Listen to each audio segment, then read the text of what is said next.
1.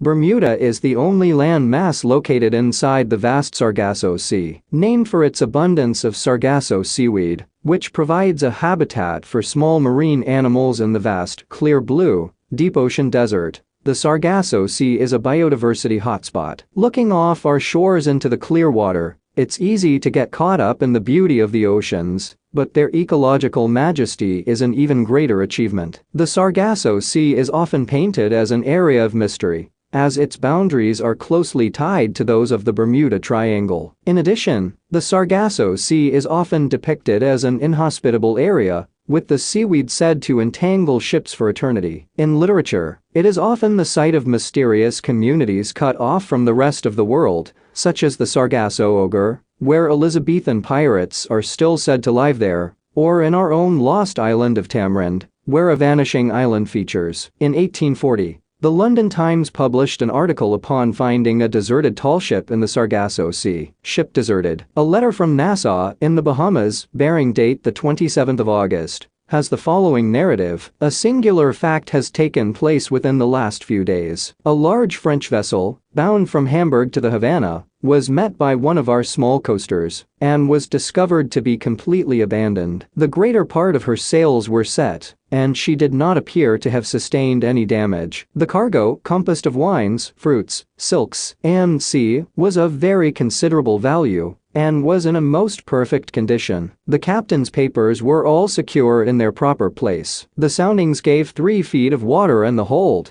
but there was no leak whatever. The only living beings found on board were a cat, some fowls, and several canaries half dead with hunger.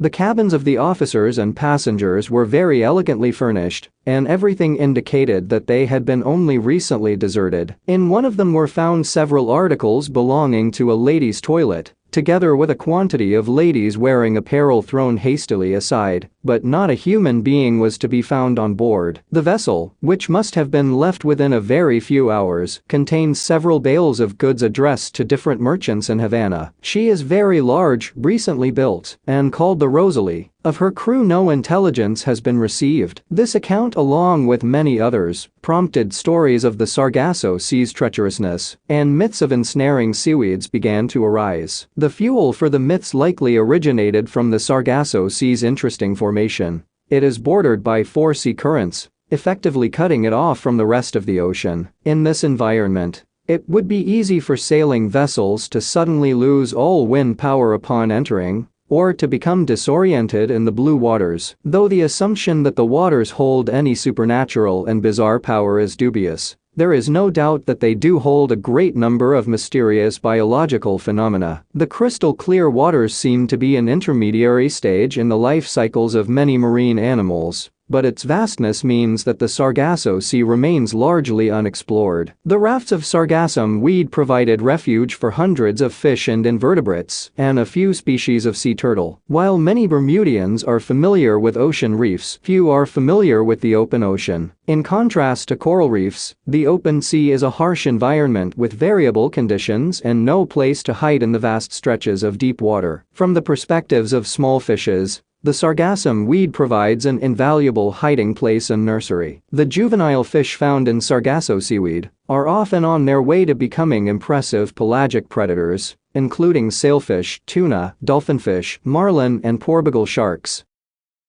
Aside from fish whose life cycles we do understand, the Sargasso Sea is also believed to support turtles and eels, though more research is needed. We understand much about the lives of turtles, but during the first 20 years of their life they are never seen. After the turtles leave the beach, they launch into what turtle researchers call the lost years, and they are believed to spend this time feeding in the open ocean of the Sargasso Sea. Also during this time, turtle populations from a single clutch of eggs are thinned significantly, and it is estimated that only 1% of turtles reach adulthood. The Bermuda Turtle Project has provided evidence in support of the hypothesis that turtles spend at least some of their early years in the Sargasso Sea. Young loggerhead turtles, which do not breed here, have been washed ashore here after hurricanes. This suggests that the young turtles, some of which still have their egg tooth, are feeding nearby. In addition, only recently has the life cycle of the European eel been discovered. Nobody knew where the eels bred and came from, and this was due to the dramatic transformations eel larvae go through before reaching adulthood. In an expedition in the Sargasso Sea off Bermuda,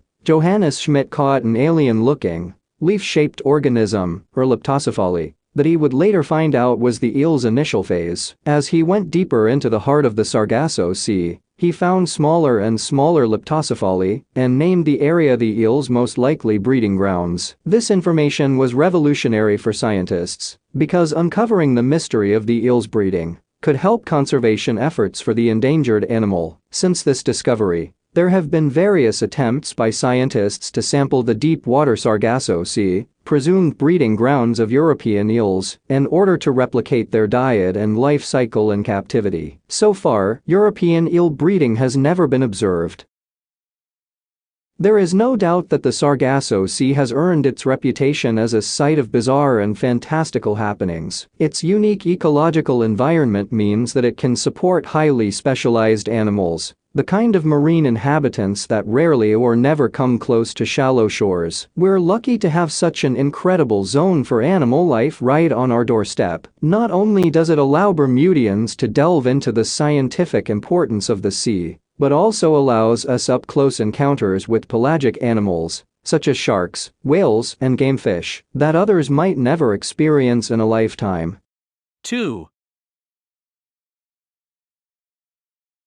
It was the transatlantic steamer Arctur that first noticed something was wrong. On its voyage to the port of Leith from Philadelphia, the Arctur passed the Lighthouse on the Flannan Isles on the night of the 15th of December 1900, and the crew saw that its light was off. After docking in Leith 3 days later, the news was passed on to the Northern Lighthouse Board that something was amiss on Flannan, a mystery that is explored in the 2019 film, The Vanishing. The board dispatched the lighthouse relief tender ship Hesperus to investigate. Arriving at the island on Boxing Day, the ship's captain, Jim Harvey, sounded his horn and sent up a flare, hoping to alert the 3 lighthouse keepers, James Ducat, Thomas Marshall, and William MacArthur. There was no response. Disembarking from the Hesperus, relief lighthouse keeper Joseph Moore set off up the 160 steep steps to the lighthouse. 3 giant blackbirds perched on the cliffs above him cast their beady eyes on his progress. Reaching the lighthouse compound and entering the living quarters, Moore noticed that the clock on the kitchen wall had stopped, the table was set for a meal that had never been eaten, and a chair had been toppled over. A canary in a cage was the only sign of life. Returning to the eastern landing, Moore reported his findings to the captain of the Hesperus. Harvey sent another 2 sailors to shore, and they and Moore began looking for signs of life. After a thorough search of the lighthouse complex turned up nothing but a set of oilskins, suggesting one of the keepers had ventured out in just his shirt sleeves. The men turned their attention to the landing platform on the west side of the island. Here, there was plenty of evidence that the island had recently been hit by a massive storm. A supply box had been smashed open, and its contents strewn across the ground, despite being over 100 feet above sea level. Iron railings on the side of a path had been bent and twisted out of shape. Part of a railway track had been torn from its concrete moorings, and a huge rock weighing more than a ton had been displaced. Turf had also been ripped up from the tops of the cliffs 200 feet above sea level. There was no sign of the 3 keepers. So, what had happened? Poor fellows. They must been blown over the cliffs or drowned trying to secure a crane or something like that, was Harvey's conclusion in a telegram to the Northern Lighthouse Board. After the Hesperus returned to port, Harvey had left Moore and 3 sailors behind to tend to the light and continue the search. They scoured the islands for the 3 missing men, but found nothing. Arriving on the island on December 29, the board superintendent, Robert Muirhead, began an investigation into the keeper's disappearance. Muirhead knew all 3 of the missing men well. Examining the oilskin that had been left behind, he concluded it belonged to William MacArthur. After going over the wreckage on the western landing, Muirhead speculated that Marshall and Ducat must have headed out into the storm to try to secure the equipment stored there. When they did not return, Muirhead surmised that MacArthur must have ventured out to try to find them. From evidence which I was able to procure, Muirhead concluded in his official report I was satisfied that the men had been on duty up till dinner time on Saturday the 15th of December, that they had gone down to secure a box in which the mooring ropes, landing ropes etc. were kept, and which was secured in a crevice in the rock about 110 feet (34 meters) above sea level, and that an extra-large sea had rushed up the face of the rock, had gone above them, and coming down with immense force, had swept them completely away. But as far as the public was concerned, Muirhead's report wasn't the end of the story. Speculation was soon rife. Theories more suited to the Middle Ages were soon doing the rounds, such as the men being gobbled up by a giant sea serpent, or whisked away by a huge seabird. One theory had the men leave the island by boat to escape deaths, while another had them spirited away by the skeletal crew of a ghost ship. Some people even thought that the men had been kidnapped by foreign spies. More doubt was cast on the official investigation, with the emergence of a logbook supposedly containing several baffling entries between the 12th and 15th of December. In the first entry, Marshall is supposed to have written that a great storm the likes of which he had never seen before had hit the island. He continued that Ducat was unusually quiet when the storm hit, and MacArthur, a big, burly man not known to have much of a sensitive side, was weeping. A second entry has all three men praying in the eye of the monstrous storm, and a third and final entry, supposedly written on the 15th, states that the storm had passed and all was now calm. On hearing about the existence of these logbook entries, many questioned the idea that the men had been swept out to sea. If anyone had died, surely whoever wrote the 15th of December entry would have mentioned this. There had to be another explanation. There was indeed another explanation. The logbook entries were injected into the story several years after Marshall, Ducat and MacArthur disappeared. There is no evidence they ever existed, as the Fortean Times journalist Mike Dash discovered after carrying out his own investigation. So, dismissing both the fake logbook entries and the fanciful tales of sea serpents and ghost ships, what are we left with? Three theories have emerged over the years that seek to explain the men's disappearance. The first is based on the character of William MacArthur. MacArthur was by all accounts an ill-tempered man who was quick to settle an argument with his fists. It has been speculated that he could have started a fight up on the western landing, which led to all three men falling to their deaths from the cliffs. The second theory is that one of the men, again, probably MacArthur, murdered the other two, ditched their bodies into the sea, and then threw himself off the cliffs. While both theories add a level of bloodthirsty juiciness to the mystery, there is no evidence that either a fight or murder took place. It is of course perfectly possible for men in confined quarters to rub each other up the wrong way to the point where they snap and all hell breaks loose,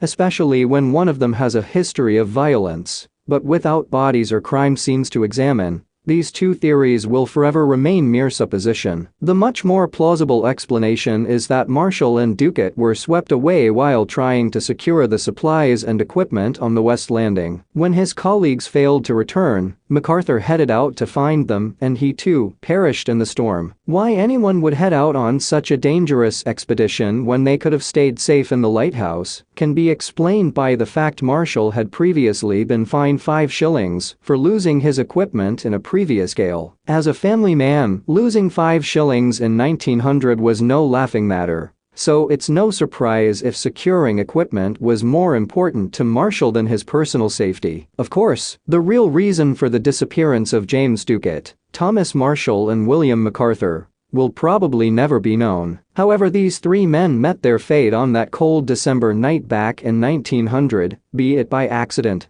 misadventure or design. The Flannan Isles mystery remains one of the most baffling episodes in Scottish maritime history. 3. In the far north of Canada, Lake Angikuni can be an inhospitable place. Covered with snow and ice for half the year, the lake forms part of a string of waterways, which the local Inuit used to sustain their communities through fishing and trade. Several villages existed along the shores of the lakes, home to the Inuit, and a welcome resting point for the fur trappers, who braved the far north to hunt beaver and caribou. But something happened to one of the villages in 1930. Which remains a mystery to this day. A news reporter in the Pas, Manitoba, reported about a small Inuit community off the coast of Lake Anjikuni in 1930. Joe LaBelle, a well-known fur trapper in the community, was passing through the area when he stopped at the village only to discover that all of the people had left. According to the story, Joe LaBelle discovered an empty camp with 6 tents. But of the 25 men, women, and children who lived there was no sign. This story has been retold many times, and many theories have been put forward to explain the disappearances, from the plausible to the outlandish. What happened to the small Inuit community out there in the freezing north of Canada? Joe LaBelle, a Canadian fur trapper, was wandering near Angikuni Lake in the Northwest Territories of Canada on a freezing November day in 1930. He entered the village in search of lodging after learning of an Inuit settlement nearby, only to find it utterly deserted. Whatever had happened had taken the villagers completely unawares. During his search, he discovered incomplete garments with needles still in them, as well as food hung over fire pits, but no traces of violence or conflict that would have explained the people's absence. Moving though the village, LaBelle found 7 sled dogs still tied to their posts. They had all starved to death. These dogs would have been vital to the survival of the community, and to leave them behind would have been almost unthinkable. But then, on the edge of the village, LaBelle found something even more chilling. A human grave had been recently dug up. Because the stones encircling the burial were undisturbed, LaBelle recognized it couldn't have been an animal. A human had done this. He informed the Northwest Mounted Police, who launched an investigation into the disappearances, but no one from the village was ever located. It was as if they had vanished into thin air. This unsolved mystery has attracted many investigations over the years. Brian Dunning of the Skeptoid website investigated this instance and tracked it back to the original newspaper article written by Emmett Keller on November 29, 1930.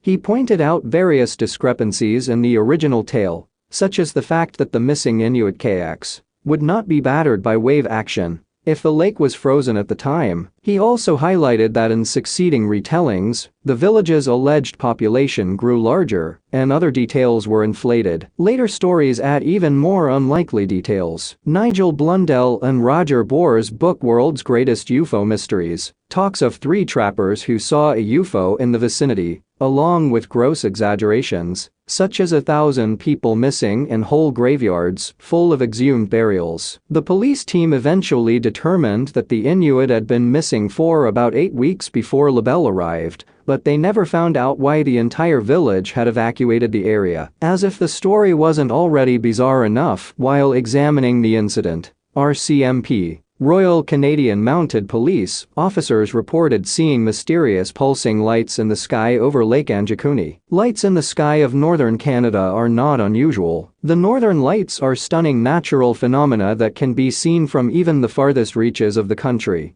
But the lights this search and rescue personnel discovered were nothing like the natural beauty they were used to viewing. Unlike the northern lights, the lights they observed on the horizon were bluish and pulsing. The lights, like the rest of the enclosure, were never explained, nor was any link to the missing villagers established. However, various ufologists speculated in the late 20th century that the residents of this village may have been the unwitting victims of one of history's largest extraterrestrial abductions. Despite the fact that the evidence supporting this idea is anecdotal at best, the assumption is both intriguing and terrifying. Could aliens have taken an entire village? It would explain their sudden disappearance and the failure of the RCMP to find any trace. Of course, skeptics will look for a more down-to-earth explanation for the disappearance of the villagers, starting with questioning the original story. LaBelle claimed to have been a seasoned trapper who knew the region well, but records show that he had never taken out a hunting license before 1930. Keller, the journalist who broke the story, had been accused of exaggeration in his writings before, and one of the pictures used in his article was proven to be decades old. Based on these questions and the lack of proof as to the village, the RCMP dismissed the story as fabricated in 1931 and closed the case. And just like that, the villagers disappeared for a second time, first from their homes and then from the history books. The evidence for it being a fabrication is only circumstantial and no doubt welcomed by the investigating authorities as a quick solution to their mystery. The lack of a trapping license does not mean Lebel did not know the region or the village. There were plenty of trappers operating illegally at the time, as well as traders and merchants operating between the villages. Keller may have been discredited in the past, but this alone is also not sufficient to dismiss the story. He had many years of experience as a journalist, and his interest in the sensational may have been the very thing that led him to Lebel's account. And if these two men were telling the truth about what they saw, then an entire village disappeared, and nothing was done to investigate. What were the strange lights in the sky? Where did the people go? Why were the dogs left to starve? And, most chillingly of all, who had been in the empty grave? Native American myths are filled with evil creatures, cannibals and monsters, who haunt the forests and badlands of their great continent. Maybe Lebel had just missed encountering such a monster in the frozen wilderness of the north. 4. The 25 degrees N latitude cuts through not only the Bermuda Triangle, which you might have read about in the previous blog by Dwaypayan and Shabrangshu, but also the Dragon's Triangle, the deadliest enigma of the Pacific Ocean. Is this merely a coincidence? Let's understand a bit about this deadly and mysterious triangle in the Pacific Ocean before we can intuitively try to answer this question. The Devil's Sea, also known as the Dragon's Triangle. The Dragon's Triangle is located in the Pacific Ocean, 250 and 1370 e. south of Tokyo. This place is also famous for the same kind of paranormal activities that we have discussed in the previous blog. On 9 September 1980, MV Derbyshire, an ore bulk oil combination carrier built in 1976 by Swan Hunter, which was carrying 157,446 tons of iron ore, was lost during Typhoon Orchid 230 miles off the east coast of Okinawa on the south of Japan. Twice as big as the Titanic, it is the largest British ship ever to have been lost at sea. Also, in January 2002, another Chinese freighter, MV Linja, set to arrive at the Japanese post of Kagoshima, disappeared in the same region. What was common to both these incidents is that both of them never issued a Mayday distress message and simply disappeared. Similar disappearances have been a regular event in the region since the 1940s, and also, Japan has reported of ship disasters in this region per year. On 22 March 1957, a U.S. Air Force C-97 Stratofreighter, carrying 67 international military personnel to the Tokyo International Airport, Japan, also mysteriously disappeared in this region. Despite reporting calm winds and perfect flying conditions, these waters, although charted, are nothing short of stepping into the unknown world. It has always remained a high-intensity zone of unexplained happenings. Even the best naval forces of the world tread these waters with the highest level of caution, by constantly monitoring the weather and other situations or conditions.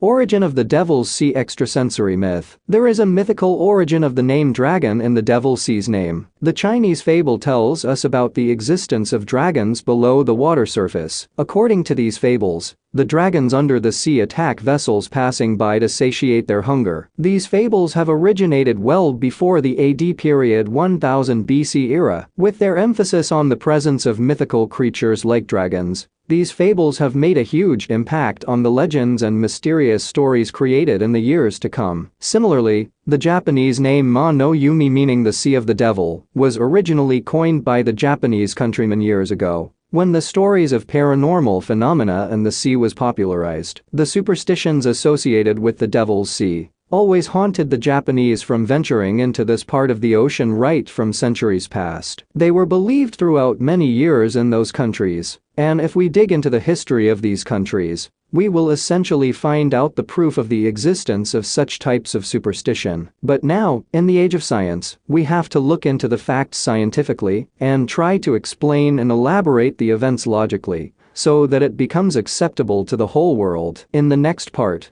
we will try to focus on the probable scientific explanations to the enigma of Dragon's Triangle. Explanations for the mystery of Devil's Sea. Science has been trying for many years to find out the solution and explanation for the abnormal mysteries lie in the Dragon's Triangle, as well as in Bermuda's Triangle. In the previous blog, we had discussed some probable causes for the incidents in Bermuda's Triangle. Now we will move forward for the Dragon's Triangle. Professor Junichi Yaoi, a writer and expert in paranormal science, hinted at the possibility of the missing ships and aeroplanes to be sucked into another dimension during an interview on Amazon Prime's The Devil's Sea documentary. According to him, it's another dimension which exists, but is beyond our detection and realization capacity. However, this theory is considerably criticized by maritime scientists who tried to explain these events in a way that is acceptable, as per our current knowledge and science. Scholar Ivan Sanderson has suggested that hot and cold currents crossing this vile vortex, leading to the disappearance of vessels in the Devil's Sea. According to him, these currents result in electromagnetic disturbances that trap the ships passing by. This can also cause local magnetic anomalies, which can divert the directions of the compass. As mentioned earlier in Bermuda Triangle's mystery case, the magnetic anomaly may also come from variations in the rocks. We know that Japan lies in the Pacific Ocean's Great Volcanic Belt, also known as the Ring of Fire. There are many active volcanoes there, and even there are many submerged volcanoes also in the Pacific. And it is thought that the subsea volcanoes in that area cause the disappearance of vessels. The eruptions from these volcanoes could have initiated such accidents, substantiating the stories of dragons sucking in ships and its crew to the ocean's depths. Due to the undersea volcanoes and seismic activities, according to marine scholars, the islands in the area often disappear suddenly, while new ones appear at the same pace. Also, due to the temperature differences created and the gases released, underwater volcanoes might affect the water density, locally reducing it, which might also lead to the sinking of the ships. Another scientific research claimed that the anomalies believed to occur in the triangle were the result of an environmental phenomenon. The researchers argued that the area has the presence of methane hydrates on the seabed. The same explanation was also discussed in the Bermuda Triangle mysteries. When methane hydrates gas or methane clathrates explodes, bubbles will be formed on the water surface, as the ice-like deposits separate from the bottom of the ocean at the time of the explosion. These activities can interrupt buoyancy and also destroy a vessel without even leaving a trace. So, as we can see, there are many reasons behind these paranormal activities on the 25 degrees and latitude line, both in Bermuda Triangle and in Dragon Triangle. Some of them are same, some are different, but the events occurring in these places have fascinated everyone for a long time, and in the eyes of science, these two places have attracted a lot of attention and different perspectives to date,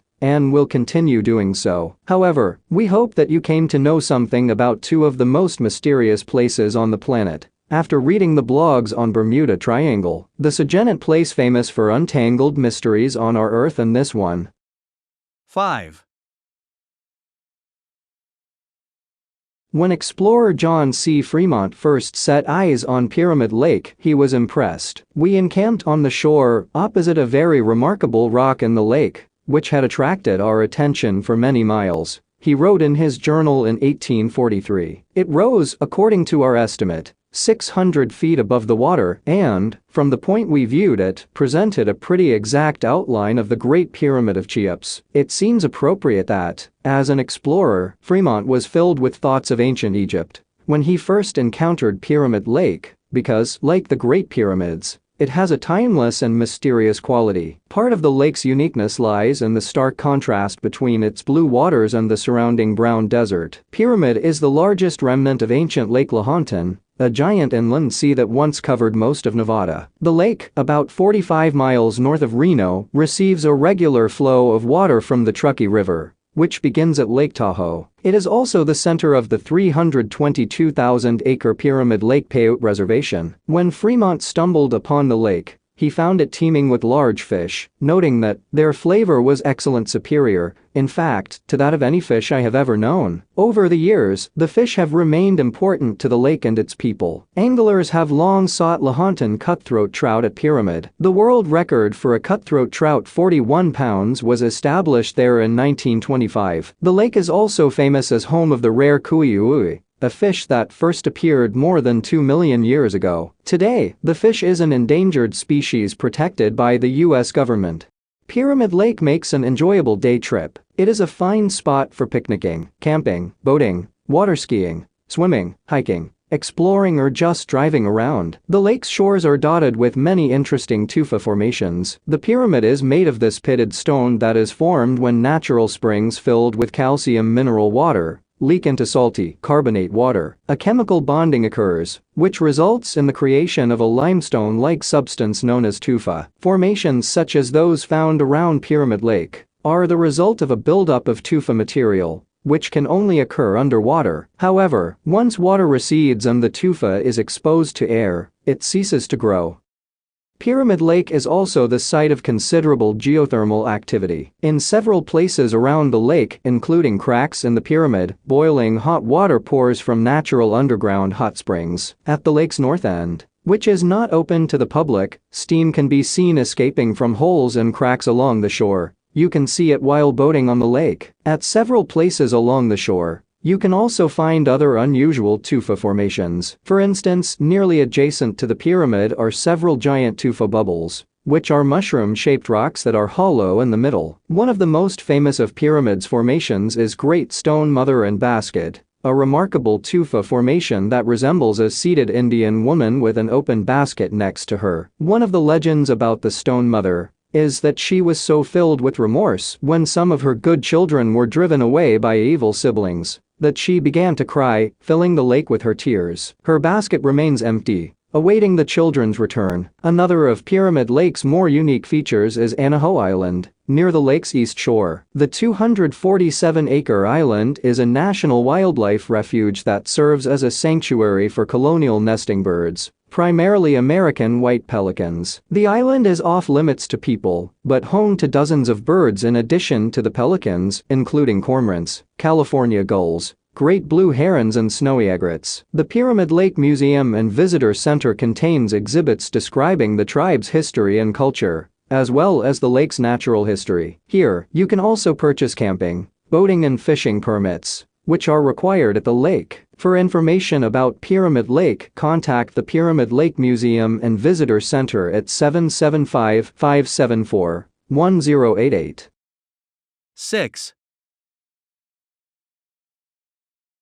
Everyone loves a treasure hunt. Very few things are more exciting than the prospect of rolling up your sleeves like Indiana Jones or Scrooge McDuck and uncovering a long-hidden hoard of gold and making the cover of all the papers. But how far would you go for fortune and glory? Would you climb into a hellmouth? The Superstition Mountains are a mountain range east of Phoenix and are known for their picturesque volcanic peaks and jagged canyons. But they're even better known for something else. The legendary Lost Dutchman's Mine, a much ballyhooed secret stash of wealth sought by daring adventurers known as Dutch hunters. But George Johnston, president emeritus of the Superstition Mountain Museum, claims that more hikers disappear in the Superstitions than any other mountain range, with an average of 4 or 5 hikers disappearing or dying there annually. This could be due to the range's sheer drop-offs, deep canyons, wild swings in temperature, or unfriendly wildlife. Or it could be related to the strange sounds, mysterious disappearances, and unexplained deaths that led to the feeling of superstition that gave the range its name. Join us as we peer into the hellmouth and search for the truth of the Lost Dutchman's Mine and other mysteries of the Superstition Mountains. As is true of nearly any sufficiently old and popular legend, there are many variations on the tale of the Lost Dutchman's Mine, but most complete versions start with the Peralta family. According to Arizona Central, the Peraltas were a wealthy Mexican family led by patriarch Don Miguel Peralta, who operated several mines in the area of the Superstition Mountains. In contrast, writer Jen Wolfe says the Peraltas were cattle ranchers. At any rate, tales agree the Peraltas somehow came across a large deposit of gold in the Superstition Mountains. That's the good news. The bad news is that they all died. Almost all.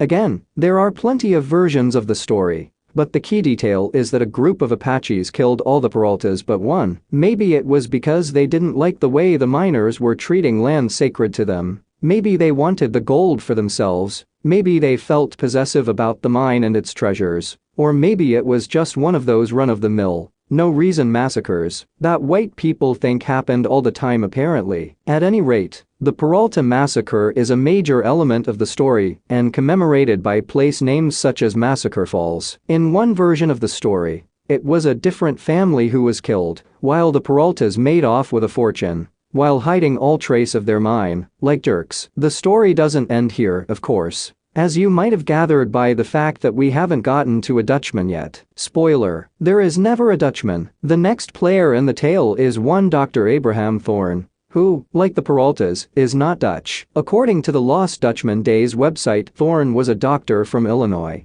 who wanted nothing more than to travel west and practice medicine among Native American tribes in the Southwest. When President Lincoln created a reservation for the Apache along the Verde River, Thorne got his chance. Thorne would spend years living among the Apache, tending to their sick and wounded, and garnering respect from tribal leaders. In 1870, in order to repay his kindness, elders of the tribe promised they would take Thorne to a place with lots of gold. Their one strange yet convenient condition was that Thorne had to be blindfolded when they took him to the gold. With his eyes covered, Thorne was taken on a journey of about 20 miles. When the blindfold was removed, he saw a sharp pinnacle of rock, generally interpreted to be Weaver's Needle, pictured above, the most notable landmark of the superstitions. In front of him, he saw a huge pile of gold nuggets against the canyon wall. You know, like mines have. He gathered up as much as his non-Dutch arms could carry, and later sold the nuggets for $6,000, presumably in 1870 dollars. There's still a lot of story to go. We might as well get real weird with it. How do you find a treasure? With a treasure map, of course. But a treasure as shrouded in mystery and notoriety as the Lost Dutchman's mine can have no ordinary map, such as you might find on a spinner rack at a gas station, or by asking Siri to direct you to the ancient and mysterious Apache gold cache. Nope. The secret of the Dutchman is allegedly laid out in the Peralta stones, a series of etched stones, some rectangular, some shaped like crosses, others like hearts, that allegedly indicate the location of the vast riches of the superstitions, if only you can read them right. The various stones have been named the trail maps, the priest map, the horse map, featuring a horse drawn with a disturbingly succulent butt, the stone crosses, and the heart map. The heart map features not one but two pop-out hearts, including the so-called Latin heart, which bears a number of inscriptions in not entirely accurate Latin. According to author Jim Hatt, these stones were found in the 1940s on the side of the road by a police officer named Travis Tumlinson, but the names Pedro and Miguel on the stones stands as evidence that these weird coded maps belong to the Peralta family, hence the name, and the stones were spilled on the roadside during the Apache massacre. Hatt goes on to do some truly Art Bell-level interpretive work on the Latin heart. Finally, the Dutchman comes in. Well, sort of. Like we said, there's no Dutchman, at least in the sense that there is no one from the Netherlands in this story. There is a Germanman, let's call it. The Dutchman terminology comes from the same mix-up of the words Deutsch, German for German, and Dutch, English for Dutch, that gives us such terms as Pennsylvania Dutch. The Germanman in question is one Jacob Waltz. Various spellings of his name abound, though a second Germanman with a suspiciously similar name, Jacob Weiser, is often included in the tale. In a version of the story related by True West magazine, Waltz and Weiser were prospectors who hadn't yet found their big score until one night they saved a man's life in a cantina brawl. That man turned out to be, wait for it, Don Miguel Peralta, who, in gratitude, told the two men the location of his family's bountiful mine in the Superstition Mountains. Weiser disappeared under mysterious circumstances, in some versions killed by Apaches, in others killed by Waltz, but Waltz would return to the mine whenever he needed money, and then pop back into town, making it rain, hail, gold nuggets, reportedly of the richest or anyone had ever seen. Waltz allegedly died of pneumonia in the winter of 1891, with a sack of gold under his bed. Since that moment, the search for the Lost Dutchman's mine has been on. The story of the Dutchman and his unimaginable bounty would soon catch the public imagination and become one of the best-known and most sought-after treasures in American history. During the mid-20th century, when Westerns were especially popular, the tale of the Lost Dutchman's mine was a popular motif. The 1945 book Thunder God's Gold by Barry Storm tells of the author's real-life attempts to find the gold mine himself during the 1930s and 1940s. This book inspired the 1949 movie Lust for Gold, which starred Glenn Ford as Jacob Waltz and Ida Lupino as whitewashed Julia Thomas, Waltz's neighbor who took care of him on his deathbed, and who was allegedly the one person he told the location of his mine. She couldn't find it either. Likewise, the mine found its way onto TV, such as in a 1961 episode of the Western series Laramie, and more improbably, a 13-episode serialized story on the Hanna-Barbera cartoon Rough and Ready. Legendary artist Jean Giraud drew his Western hero Lieutenant Blueberry, hunting the mine in La Mine de l'Allemand, Purdue, and equally legendary duck artist Don Rosa had Scrooge McDuck sniffing out that gold in the Dutchman's secret.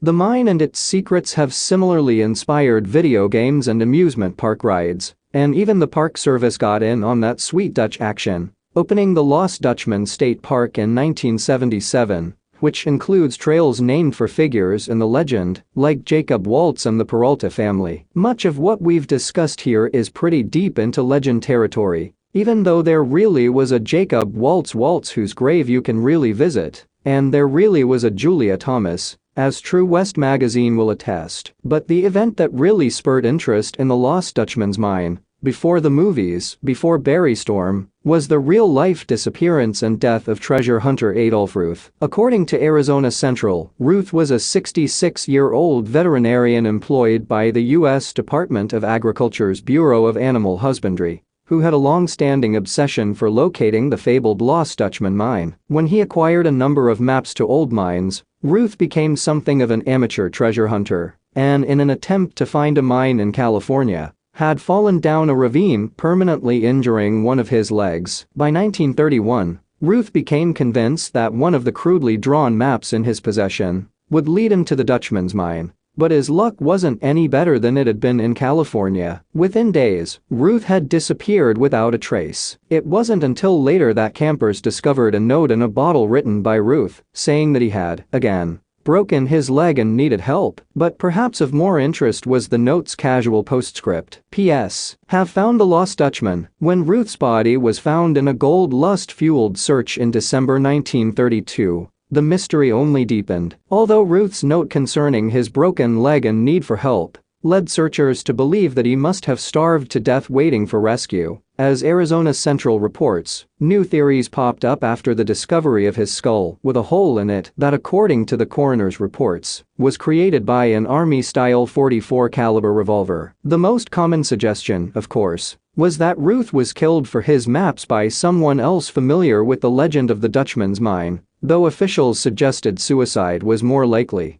Why is there so much death and disaster surrounding this beautiful stretch of American land? Is it because foolhardy adventurers travel ill-prepared into an area they don't understand, looking passionately and in vain for something that doesn't exist? No, of course not. Obviously it is because the mountain is a hellmouth. As Jen Wolfe reports, many people in the area believed the Superstition Mountains were sacred to the local Native Americans, who believed it to be the home of the Thunder God, who housed a great treasure there that he would protect at all costs. Tom Collenborn's explanation of the types of summer storms common in Apache Junction makes the connection between the mountain and a god of thunder clear and believable. But that's not all. As the Occult Museum suggests, some believe there's a hole at the top of the mountain that leads clear through to the underworld, and it is from this hole that all the winds of the world issue forth. There are reports of strange voices and shadows that emerge from the area, as well as various tales of sightings of aliens and lizard people,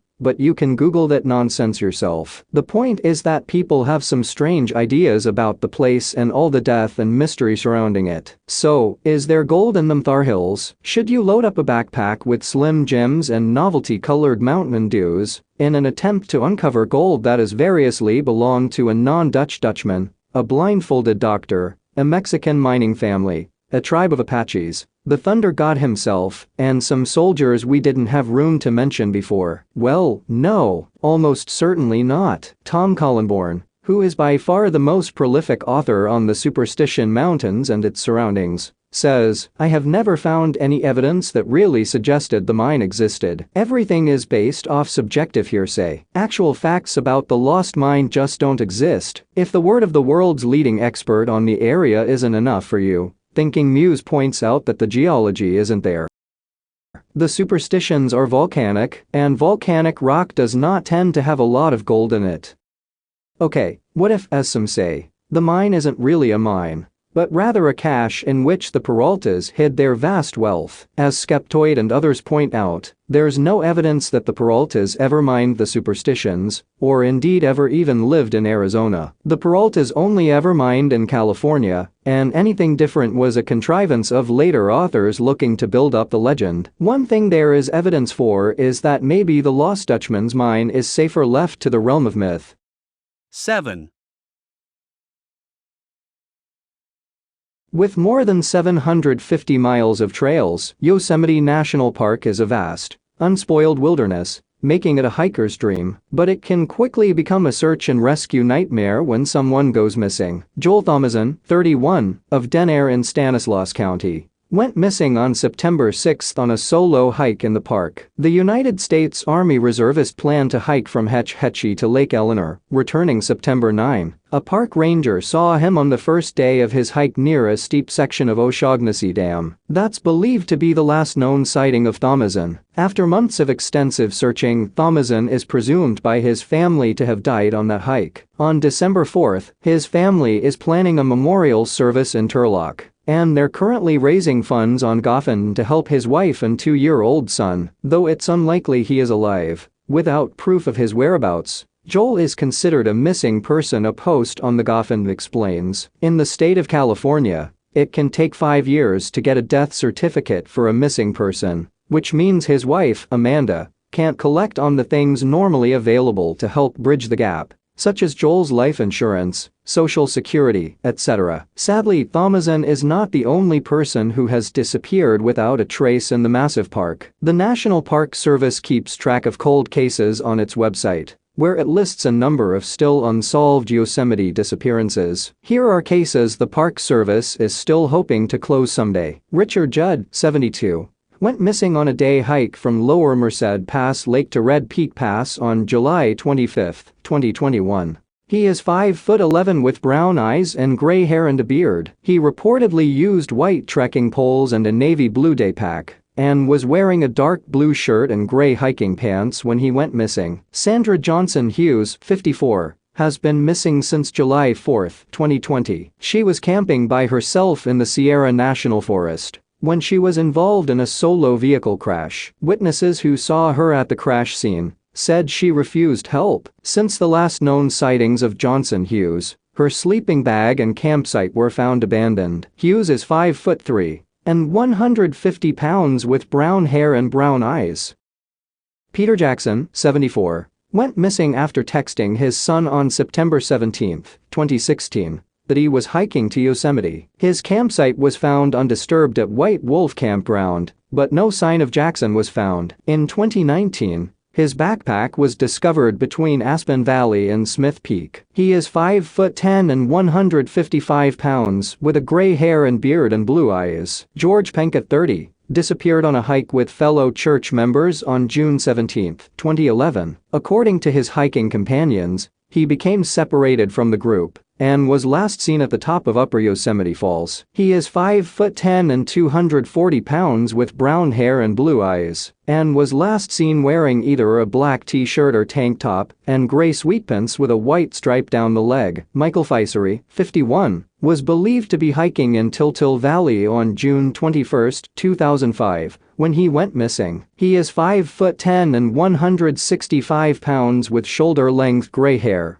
and was last seen wearing a faded blue t-shirt, Oliver khaki shorts, and a faded red scarf. He also wears glasses. Walter H. Reinhard, 66, likely went for a hike on the White Wolf Trailhead around September 19, 2002. His car was found at the trailhead a few weeks later. He was 5'8" and 145 pounds with graying hair. It is not known what he was wearing, although he often hiked with a large fanny pack. Ruth Ann Ruppert, 49, was supposed to be going on a backpacking trip on August 14, 2000, but reportedly had to delay it because of an infection. She was last seen either at the Yosemite Medical Clinic or Curry Village that day, and witnesses believe she may have gone on a day hike from Yosemite Falls to Forsta. In 2008, her backpack was found near Fireplace Creek, which is along that route. She is 5'5" and 140 pounds with brown hair and eyes. One of her eyes is a prosthetic. Kieran Burke, 45, was visiting from Dublin, Ireland, on a hiking trip in April 2000. He was discovered missing on April 6, 2000. When park staff noticed he hadn't checked out of his lodging. He was last seen the day before at Curry Village, possibly on his way to hike alone. His family said he was an experienced hiker. He is 6 feet tall and 180 pounds with black hair and blue eyes. David Paul Morrison, 28, set off from Yosemite Valley to hike Half Dome in the early morning hours of May 25, 1998. He did not return. He is 5'9" and 150 pounds with brown hair and eyes, and was last wearing a gray UCSC sweatshirt, black pants, Nike running shoes and a fanny pack. Timothy John Barnes, 25, disappeared on a day hike to Polydome Lakes on July 5, 1988. Witnesses last saw him on the Murphy Creek trailhead around 9 a.m. He is 6'3" and 180 pounds with dark hair and a mustache, and was last seen wearing a white t-shirt with a red letter F on it, gray sweatpants, white tennis shoes and a yellow daypack. Stacey Ann Ayres, 14, departed on a 4-day camping trip with her father on July 17, 1981. They rode mules with a group of 10 other campers to Sunrise High Sierra Camp. After arriving, Ayres wanted to take a short hike to Sunrise Lakes. She departed with a 77-year-old man in their group. The man quickly wearied and took a break while Ayres went onward. She was never seen again. She is 5'5" and 120 pounds with blonde hair. She left the camp wearing a white windbreaker, maroon and white striped shorts and gray hiking boots. Dikran Nagian, 20, was on summer break from Cambridge University in England, where he was a medical school student. He was last seen in Curry Village on July 24, 1972. Asking an employee for directions to Half Dome. He is 5'11" and 180 pounds with brown hair and eyes, and was last seen with his Pentax 35mm camera.